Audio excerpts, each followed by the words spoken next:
కవితక్క నిన్న party launch చేయడం జరిగింది. మీ అందరికి తెలుసు. సరే తన పార్టీ తన ఇష్టం లాంచ్ చేసుకొని ఏమన్నా చేసుకోని. ఆడ పేరు నువ్వు చెప్పినావా, పక్కోళ్ళు చెప్పినారో కూడా ఆడ ఎవరికి ఇంకా అనుమానంగా ఉంది. అర్థం కావట్లేదు అనమాట. సరే హాస్యాస్పదంగా జరిగిపోయింది అదంతా. జరగని ఏదైనా కానీ వదిలేయి. కానీ ఇక్కడ విషయం ఏంటంటే ఎంత దారుణంగా మాట్లాడుతుందంటే కేసీఆర్ మా నాన్న చేసిన పని కరెక్ట్ కాదంట. కేసీఆర్ గారు చేసిన పని కరెక్ట్ కాదంట. మన కవితక్క మాట్లాడుతుంది. మరి ఇది ఎక్కడై రాజకీయం ఏందో నాకు తెలియదు కానీ ఎంత దారుణంగా మాట్లాడుతుందంటే వాడు మనిషి కాదు, వీడు మనిషి కాదు అని. అమ్మ నువ్వు ఇప్పుడు కేసీఆర్ లేకపోతే, నిజంగా కేసీఆర్ లేకపోతే, కల్వకుంట్ల కవిత అనే పేరు లేకపోతే నువ్వు అసలు నిన్ను ఎవరు గుర్తుపట్టేది రాష్ట్రంలో? ఎవరు గుర్తుపట్టకపోయేది కదా. అలాంటి మనిషిని పట్టుకొని ఎంత దారుణంగా ఎంత నీచంగా మాట్లాడుతుందంటే కవితక్క నాకే సిగ్గుగా అనిపిస్తుంది అసలు. ఇంత నీచంగా మాట్లాడతారా? మా నాన్న కేసీఆర్ చేసిందని కూడా బద్మాష్ పనులంట. అని తెలంగాణ తీసుకొచ్చుడు బద్మాష్ పనా?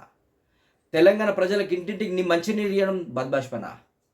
మిషన్ కాకతీయ వల్ల, మిషన్ భగీరథ వల్ల ఇంటికి నీళ్ళు ఇవ్వడం, మిషన్ కాకతీయ వల్ల చెరువులు పూడిక తీయడము, మిషన్ కాకతీయ వల్ల చైన్ సిస్టమ్ లాగా ఒక చెరువు నింపడం అది మూర్ఖత్వమా?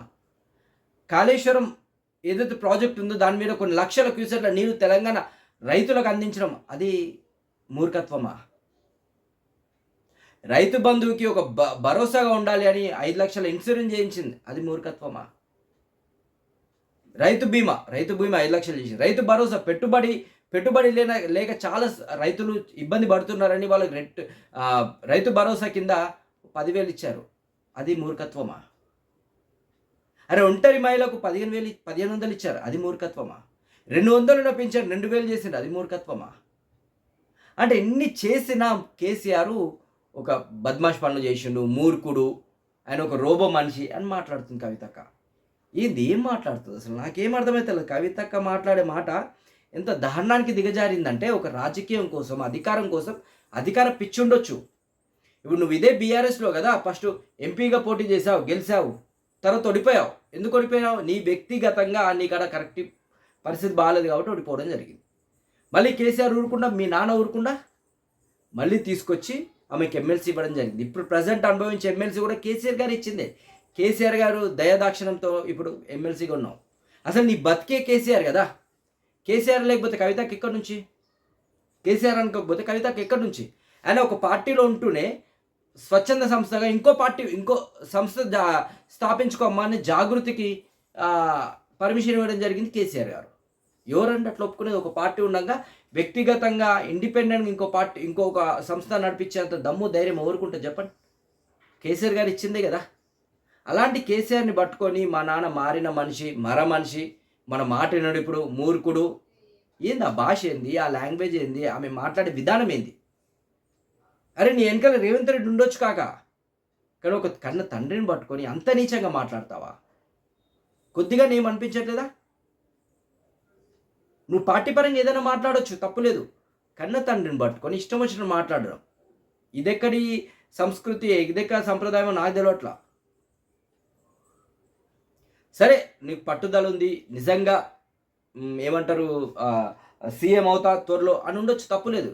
కానీ తండ్రిని తిట్టి, తల్లిని ఇబ్బంది పెట్టి, అన్నని బాధ పెట్టి ఏం సాధిస్తావన్ను? ఏమనుకుంటున్నావు అసలు? ఏం చేద్దాం అనుకుంటున్నావు? నాకు అర్థం కావట్లా.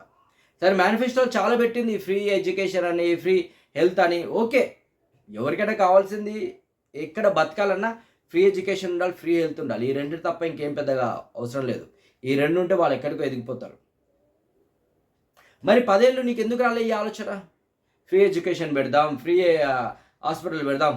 ఇప్పుడు అదే కదా జిహెచ్ఎస్, విహెచ్ఎస్ అని కేసీఆర్ గారు స్టార్ట్ చేయడం జరిగింది. దానివల్ల చాలామంది కూడా హాస్పిటల్కి వెళ్ళి చికిత్స చేసుకోవడం జరుగుతుంది. అంటే ఇంత మంచి పనులు చేసినా నేనేమో బద్మాష్ అని మాట్లాడతావు, మనిషి అని మాట్లాడతావు. ఇంత దారుణంగా దిగజారుతారా? ఒక పదవి కోసము, ఒక దానికోసం ఇంత దారుణంగా దిగజారుతారా? నేను ఫస్ట్ టైం చూసిన ఇంత దారుణంగా, ఇంత గలీజ్గా దిగజారడం. ఇష్టం వచ్చినట్టు తిట్టడము కేసీఆర్ని, అటు కేటీఆర్ని, హరీష్ రావుని, సంతోష్ రావుని. అంటే నీ నోటికి ఎంతో సంత తిట్టేస్తావా? అది నిజమా కాదా? నీకు అక్కర్లేదా? అంటే నీ బతుకు కోసం నువ్వు చూసుకుంటున్నావు. ఇప్పుడు నెక్స్ట్ టైం కనుక బీఆర్ఎస్ వచ్చిన తర్వాత అప్పుడు నువ్వు అదే పార్టీలో ఉంటే మంచి కీలకమైన పదవి వచ్చేది కదా. అంటే అప్పటి వరకు ఓపిక లేదు, నేను ఇంకా 2 సంవత్సరాలు ఉండలేను, నేనే కొత్త పార్టీ పెడతా. డబ్బులు ఉండొచ్చేమో, కానీ ఆ డబ్బులు కూడా నీకు ఎక్కడి నుంచి వచ్చాయనేది ఒకసారి ఆలోచించు. కేసీఆర్ అనే కూతురనే కదా నీకు ఎవరైనా లంచాలు ఇచ్చినా, సూట్ కేసులు ఇచ్చినా, బ్యాగులు ఇచ్చినా ఇచ్చుంటారు. నువ్వు అదే కల్వకుంట్ల కవిత కాకపోతే నిన్ను ఎవరెందుకు పట్టించుకుంటారు అనేది ఈరోజు నా క్వశ్చన్ మార్క్. చెప్పండి మీరు. ఇంత నీచంగా దిగజారుతూ, ఇంత నీచంగా మాట్లాడుతూ ఏం చేద్దాం అనుకుంటుంది కవిత?